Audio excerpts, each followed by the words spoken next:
Saudações! Bom, antes de escolher uma profissão, eu acredito que é muito importante nos conhecermos. Atualmente, fala-se muito nas hard skills e nas soft skills.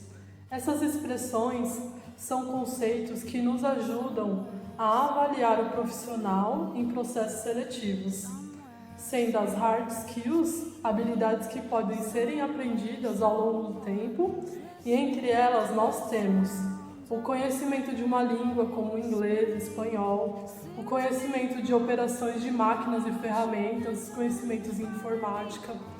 Agora vamos falar um pouco das soft skills. Entre elas temos capacidade analítica, que é a capacidade de analisar dados, capacidade de persuasão, que é de você tentar convencer o outro, capacidade de trabalhar sob pressão, comunicação interpessoal, proatividade, que é quando uma pessoa sente solicitar que você faça algo, você faz sem ela te solicitar, resolução de conflitos e senso de liderança. O desenvolvimento dessas habilidades é mais difícil, também é mais difícil a gente inseri-las no currículo. Há algumas ferramentas que podemos ter a percepção de onde podemos melhorar e estudos que nos ajudam a compreender como agimos e como pensamos. Um desses estudos é a teoria dos 4 temperamentos, onde diz que todas as coisas são combinações de elementos básicos: terra, ar, fogo e água, e as características desses elementos baseia-se nos 4 fluidos que afetam o funcionamento do corpo. Esses humores influenciam em nossas emoções, no nosso comportamento e no nosso temperamento. Eu vou falar um pouco sobre cada temperamento e eu acredito que você vai se identificar com algum desses. O primeiro temperamento é o temperamento melancólico, que está ligado à água, representado também pela cor azul. O temperamento melancólico se mostra bastante sensível com as emoções. São detalhistas, graças à sua parte introvertida, então são pessoas mais quietas. Porém, carregam grandes dificuldades de se expor as suas emoções, ideias e sentimentos. São pessoas fiéis, em sua maioria, às suas ideias e os seus pensamentos. Quanto ao lado profissional, o indivíduo melancólico costuma escolher profissões que possa exercer sozinho. Então, ele não vai gostar, por exemplo, de trabalhar com equipes. O próximo temperamento é o temperamento fleumático. Esse está ligado à terra, sendo representado pela cor verde. Essa característica carrega uma postura bastante pacífica e sonhadora, na maneira que enxerga a vida e tem um jeito mais positivo de ser. Ainda assim, é confiável e equilibrado. É um adepto da rotina e ele gosta de rigidez no trabalho em relação às tarefas.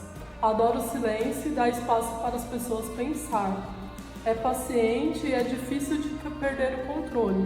Apesar da paciência e disciplina, é uma pessoa que resiste a mudanças, então esse é o lado ruim desse temperamento. O penúltimo temperamento é o temperamento core, que é representado pela cor amarela, está ligado ao ar. Pessoas que têm esse temperamento são mais enérgicas, mais agitadas, elas planejam e costumam aplicar, e também possuem uma maior impulsividade no modo de agir. Com isso, precisam trabalhar mais a intolerância, porque eles apresentam dificuldade de aceitar as ideias do outro, sendo o outro diferente no seu modo de ser e de pensar. Por fim, temos o temperamento sanguíneo, que é representado pela cor vermelha e está ligado ao fogo. Essa pessoa desse temperamento sanguíneo é um sujeito muito expansivo na maneira de ser, sua presença ela é contagiante, por onde ele passa ele vai ser aquela pessoa que vai ser notada. Contudo, ele pode mostrar uma pessoa impulsiva, tomando atitude sem pensar. Ele costuma fazer gestos largos e se sentir bem em público. Ele se mostra adaptável, entusiasta e resiliente na maneira que recupera bem as situações e aprende com as suas vivências. Bom, agora que a gente já identificou cada temperamento e vocês já provavelmente se identificaram em um desses perfis, eu vou dar algumas dicas profissionais para vocês melhorarem ou começarem uma nova carreira. A primeira é a aceitação à mudança. Então a gente vive esse período de pandemia, talvez aquele trabalho que você tinha hoje já não existe mais, talvez você esteja em busca de uma nova profissão. Então aceite essa mudança. A dica número 2 é se conformar que você não vai aprender tudo. E é complexo e é normal, então nem todos nós vamos ter toda a verdade e nem todos nós vamos saber de tudo. A terceira dica é entenda o básico. Então, o que é necessário para eu entender da minha profissão? Então, vou entender o básico dessa minha profissão. A quarta dica é saiba quais habilidades que você precisa ter. Então, por exemplo, eu sou professora. Então, eu tenho que ter a habilidade da oratória. Então, eu tenho que saber falar com as pessoas. Qual é a habilidade que a sua profissão exige? Então, você tem que saber quais são as habilidades que a sua profissão exige.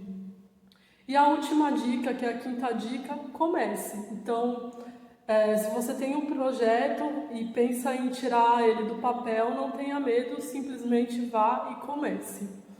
Eu vou deixar um PDF nos grupos com as propostas de atividades, são mais sugestões de vídeos para vocês verem e livros que eu indico que eu acho que vão complementar nessa jornada, nessa trajetória que a gente tem construído. Uma dica muito interessante que eu deixo lá é a Roda da Vida. E eu quero finalizar essa nossa aula de hoje com uma frase do Cortella, que a coragem, ela não é a ausência de medo, a coragem é a capacidade de enfrentar o medo. Então, o que eu tinha para hoje é isso. Boa jornada, um beijo e obrigada por assistir.